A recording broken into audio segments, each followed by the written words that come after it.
حسبي ربي جل الله ما في قلبي. تمام تعریفیں اس اللہ کے لیے کہ جس نے خوبصورت آسمان اور زمین کو بنایا. درود و سلام ہو اس عظیم ہستی پر کہ جنہوں نے دنیا کے اندر حق کا بول بالا کیا. محترم سامعین کرام، آج کے درس کے اندر ہم آپ کو خوش آمدید کہتے ہیں. السلام علیکم ورحمۃ اللہ وبرکاتہ. محترم سامعین کرام، آج کے درس کے اندر ہم آپ حضرات کے سامنے مسجد کا ادب و احترام کیسے کرنا چاہیے وہ بیان کرنے جا رہے ہیں.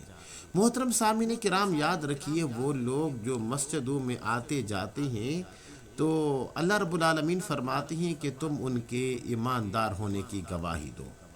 تو معلوم یہ ہوا کہ مسجد میں آنا جانا، نماز پڑھنا، یہ ہمارے ایک ایمان کا حصہ ہے، اور مسجد کا ادب و احترام کرنا یہ بھی ہمارے ایمان کا گویا کہ ایک حصہ ہے.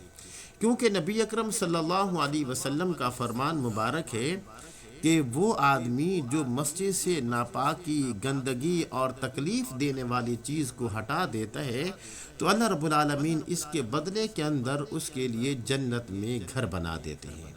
اور دوسری جگہ پہ حضرت سیدنا فاروق اعظم سے روایت ہے، وہ فرماتے ہیں کہ میں نے دیکھا کہ رسول اللہ صلی اللہ علیہ وسلم جس شخص کے منہ سے لہسن یا پیاز کی بدبو محسوس فرماتے تھے تو اللہ کے حضور اس کو مسجد سے نکال کر جنت البقیع میں بھیج دیا کرتے تھے، اور فرماتے تھے کہ جس آدمی نے لہسن اور پیاز کھانے ہی ہیں تو وہ ان کو کم از کم پکا کر کھائے تاکہ ان کے منہ کی جو بدبو ہے اس سے دوسرے نمازیوں کو تکلیف نہ ہو.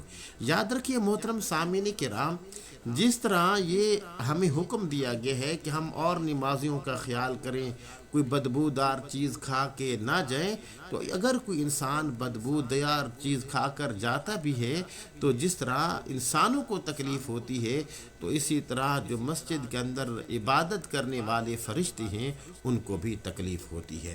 تو معلوم یہ ہوا کہ مسجد کے اندر دنیاوی باتیں کرنا یا یہ ہے کہ مساجد کے اندر شور و غل کرنا یہ ہمارے ایمان کا ایک حصہ نہیں ہے. تو یاد رکھیے ہمارے اکابرین نے مسجد کے آداب کے جو 15 طریقے وہ بیان کیے ہیں، آج کے درس کے اندر وہ ہم آپ حضرات کے سامنے بیان کرنے جا رہے ہیں. محترم سامعین کرام، یاد رکھیے مسجد کے آداب میں سے جو پہلا ادب ہے وہ یہ ہے کہ جب انسان مسجد پہنچے اگر کچھ لوگ بیٹھے ہوں تو ان کو جب دیکھے تو یہ سلام کرے، اور اگر کوئی بھی نہ ہو مسجد کے اندر تو پھر انسان کو یہ الفاظ کہنے چاہیے، السلام علینا وعلی عباد اللہ الصالحین. لیکن یہ اس صورت میں ہے جب کہ مسجد کے حاضرین نفلی نماز یا تلاوت یا تسبیح وغیرہ میں مشغول نہ ہوں، وگرنہ یاد رکھیے ان کو سلام کرنا درست نہیں ہے. اور جو دوسرا ادب ہے وہ یہ ہے کہ مسجد میں داخل ہو کر بیٹھنے سے پہلے انسان کو 2 رکعات تحیت المسجد کی نیت سے پڑھنے چاہیے، لیکن یہ اس صورت میں ہے جب کہ کوئی مکروہ وقت وغیرہ نہ ہو. اور جو تیسرا ادب ہے وہ یہ ہے کہ مسجد میں خرید و فروخت بھی نہیں کرنی چاہیے. اور چوتھا ادب یہ ہے کہ وہاں تیر اور تلوار بھی انسان کو نہیں نکالنی چاہیے. اور پانچواں ادب یہ ہے کہ مسجد میں اپنی گم شدہ چیز تلاش کرنے کا اعلان بھی نہیں کرنا چاہیے. اور چھٹا ادب یہ ہے کہ مسجد میں بلند آواز سے باتیں بھی نہیں کرنی چاہیے. اور ساتواں ادب یہ ہے کہ وہاں دنیا کی باتیں تو بالکل نہیں کرنی چاہیے. اور آٹھواں ادب یہ ہے کہ مسجد میں بیٹھنے کی جگہ میں کسی سے جھگڑا نہ کرے. اور نوواں ادب یہ ہے کہ جہاں صف میں پوری جگہ نہ ہو تو وہاں گھس کر لوگوں پر تنگی پیدا نہیں کرنی چاہیے. اور 10واں ادب یہ ہے کہ کسی نماز پڑھنے والے کے آگے سے نہ گزرے. اور 11واں ادب یہ ہے کہ اپنے بدن کے کسی حصے سے نہ کھیلے. اور 12واں ادب یہ ہے مسجد کا کہ اپنی انگلیاں نہ چٹکھائے. اور 13واں ادب یہ ہے کہ مسجد میں تھوکنے، ناک صاف کرنے سے بھی انسان کو پرہیز کرنا چاہیے. اور 14واں ادب یہ ہے کہ نجاست سے پاک اور صاف رہے، اور کسی چھوٹے بچے یا مجنون کو مسجد میں بالکل نہیں لے کے جانا چاہیے.